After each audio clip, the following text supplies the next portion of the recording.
The stories we pass down shape our reality, how we see ourselves and others. Some of our greatest figures have been erased from the history books. Heroes and legends, risk takers and trailblazers, role models and rebels. Robert Smalls was all that and more. Born into slavery, he became a hero of the Civil War and served 5 terms in Congress. But the journey to freedom and what happened after was where my real legend was formed. And I was at a time the most famous black man in the world. It all started in Beaufort, South Carolina. I was born in 1839, in a shack behind my slave master's house here. He sent me to work in Charleston at 12 years of age, and he allowed me to keep $1 out of the $16 I earned in a month. The journey to Charleston was 2 days by carriage and 5 hours by steamer. It felt like a whole different world when I arrived. My first job was as a waiter at the Planter Hotel. After that, I was a street lamplighter, and I spent years learning my way around the city. As a slave, it was against the law for me to read or write, but they couldn't stop me from learning everything else. I always felt a connection with the water. It wasn't long before I found work on the docks.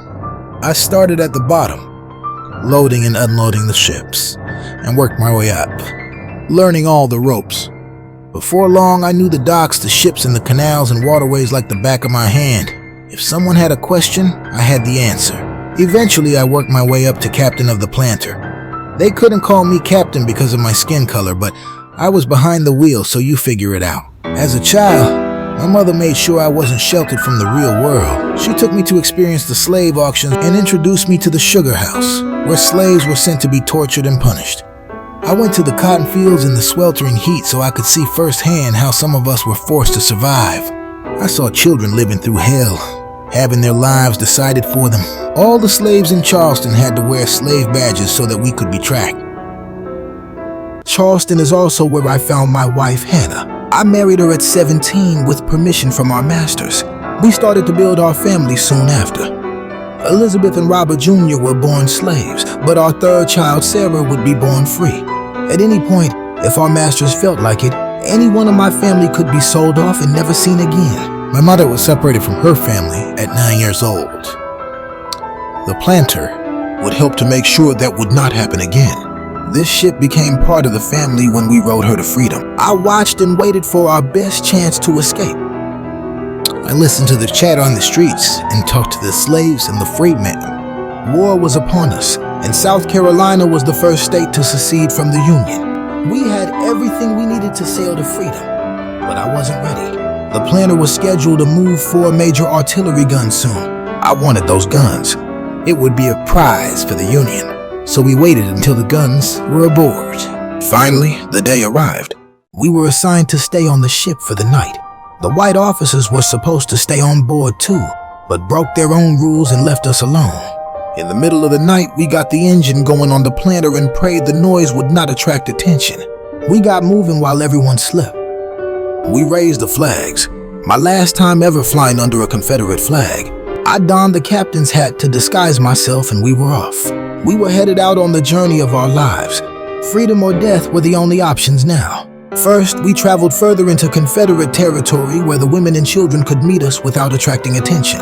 There was no freedom without my wife and family. The women made sure slave patrol was nowhere in sight, then came out to meet us.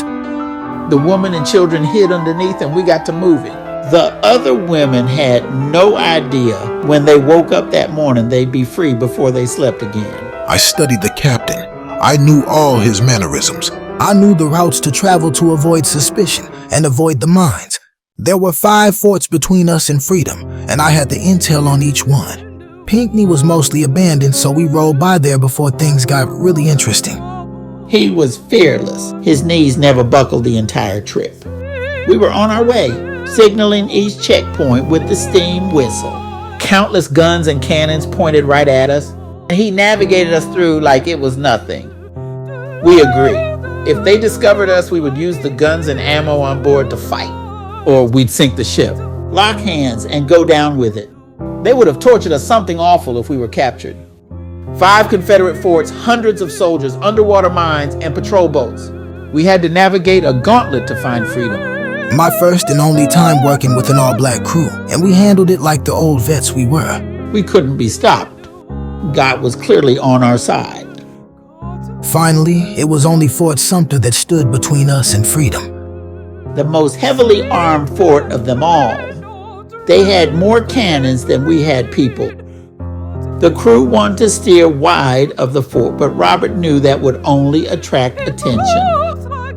We had to stare the cannons in the face if we had any chance to survive. He timed things perfectly. We rolled by Fort Sumter at 4:30 a.m. when even the white folks' silhouette is black. We gave the signal, 2 long and 1 short whistle, and we waited. If we were clear to go, we should hear a whistle reply. And if we didn't hear a whistle, we'd probably be hearing those cannons. We were clear. By the time they figured out what was going on, we were outside the range of the cannons. I can just imagine the look on their faces when they figured it out. Underestimating us was their first and last mistake. I always felt that I was a man and ought to be free, and I would be free or die. A new day was upon us, but we weren't out of danger yet. We still had to go face to face with the Union blockade. We took down the Confederate flag and raised a white bedsheet Hannah brought from home. The fog was rolling in. We prayed they could still see the flag and would allow us to surrender. The captain gave the order, prepare to fire. By the grace of God, they spotted our flag just in time. I could see their crew looking for a white officer in charge, but the only thing white was our flag. Union officers boarded the planter in disbelief. I couldn't wait to greet the captain. "Good morning, sir. I am delivering this war material, including these cannons, and I think Uncle Abraham Lincoln can put them to good use." We became immediate friends. We requested an American flag to be raised over the planter. I handed over the captain's code book containing the Confederate signals for communication at sea. I told them all about the Charleston defenses and how best to attack, and the location of the lines we laid in the harbor. We delivered newspapers from Charleston full of information, and they had the planter herself and guns and ammo that would be sorely missed by the South. It was a national disgrace for them. They placed a $5,000 reward on my head, but they got to keep their money. At 23 years old, I delivered 16 men, women, and children to freedom. By morning, word was spreading like wildfire. Heroes of the Union. Unparalleled bravery, remarkable courage and intelligence, turning point in naval operations. The nation was shocked a group of slaves could pull off such an act of cunning and bravery. They etched my face into the newspapers and Harper's Weekly, and they sold my image on the streets of Philadelphia alongside photos of the White House. They called it one of the most daring and heroic adventures since the war was commenced. They knew my name across the Atlantic. 3 months after we found freedom, I was on my way to the White House. It felt like a dream when President Lincoln called for me. Mr. Lincoln wanted to know if black people could make good soldiers, if allowed to serve. Before I came along, the Union wasn't sure if we would want to fight for our freedom and if we could help. Frederick Douglass had tried to convince Lincoln, but now we had proof of what we could do.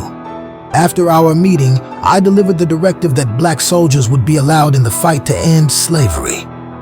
Black soldiers gave the Union a crucial edge on the battlefield, securing victory when help was desperately needed. I recruited 5,000 soldiers personally. Eventually, 200,000 black soldiers and 20,000 Navy sailors would help lead the Union to victory. Even with subpar weapons, equipment, and pay, we were proud, brave soldiers, and we fought like it. It's fair to say freedom changed my life. I went from earning $1 a week as a slave to earning $150 a month as a member of the U.S. military. Plus, my $1,500 reward Congress granted us as part of the prize money for the capture of the planter. By the time the war came to an end, I'd have more money than I dreamed possible. And I have enough to make a difference. In the Navy, I had the honor of being one of the first to bring this iron monster designed to withstand anything into battle. It helped save us that day and took some major damage. It turned out the ironclad ships were not built to last, or steer, or maneuver, and those ships were quickly retired. I took part in 17 military engagements, including the assault on Fort Sumter. I was promoted to the rank of captain for valiance under fire, and was the first black man to captain a military vessel. Fort Sumter was where the war first got started and a key strategic fortified target. We reduced it to a pile of rubble. I had the opportunity to spend some time in Philadelphia while waiting on repairs for the planter, and I tried to make the most of it. Philadelphia was booming from the war. I couldn't wait to learn to read, and now I could afford the best help. I hired Octavius Catto, the principal at the Institute of Colored Youth, to come and teach me. I'd get up at 5 a.m. and study before Mr. Catto arrived. I had many chances to share our adventure, and I filled many buildings for speaking engagements. My purpose was not just to entertain, but to inspire people to join the fight for freedom. The North was not always the friendliest of places for my people either. We could be sent down south or forced to live in a camp if the wrong person crosses you. I was a war hero, and still they tried to make me give up my seat for a white woman. It still wasn't clear if all men are created equal applied to us. 100 years before Rosa Parks, I refused to ride in their designated black area outside the car. I helped form mass boycotts of segregated public transportation, along with Octavio and Caroline LeCount. When we were done, there was a new city law that outlawed segregated streetcars. When the war came to an end, it was time to return home to South Carolina and his family. Robert was ready to get to work helping anywhere he could. At 24 years old, he bought his former master's home at a government auction. This is the place we called home for the rest of our years. And the master bedroom belonged to us. Robert was good to everyone. He even welcomed the wife of his former slave master and their children to stay at the house when times were hard for them. The old homestead and its surroundings are mine, and I should leave it for my children to enjoy. Just 5 days after the Civil War ended, they killed Lincoln. The country was in turmoil. We won the war, but no one told the South. The battles for freedom were just getting started. 700,000 dead. 4 million newly freed slaves trying to figure out what was next for them. The Klan became a thing as soon as the war ended. Destruction all over the place, and our leader was gone. This was not the victory we hoped for. Andrew Johnson was a much different man than Uncle Abe. He was a former slave owner who fought hard against civil rights and citizenship for black people. The 40 acres and a mule promise disappeared with this man. I bought a 2-story building and started a school for black children and freedmen after the government gave away our old school. I didn't want anyone being able to control our narrative, so I started a newspaper, the Southern Standard. Along with my partners, we started a railroad company, the only railroad in history founded entirely by African Americans. We transported passengers and freight from the shores to the inland. To rejoin the Union, South Carolina had to draft a new constitution that guaranteed all men the right to vote and serve. All of a sudden, black people outnumbered white people in many districts. These fine gentlemen are the first colored senators and representatives to serve in the U.S. Congress. Not quite how we were used to being portrayed. I was in the next class to serve, elected to the South Carolina House of Representatives. I worked to pass a civil rights bill that I introduced before moving on to the U.S. House of Representatives, where I served 5 terms. With my influence, University of South Carolina became the first public university in the South to be open to black and white students. I worked hard for free schooling for all of South Carolina children and helped start the nation's first public school system and to give us rights to public transportation. I fought tirelessly against segregation, for fair and inclusive voting rights, and later had to fight against the Jim Crow laws. And I worked on state constitutional revisions on to see our rights still dwindle away. Mr. Lincoln was a fair man and saw us as people. Things were different when he was gone. Congress supported us at first and passed a civil rights bill, overcoming Johnson's veto. But federal support vanished fast. And Johnson removed the troops that were there to protect us.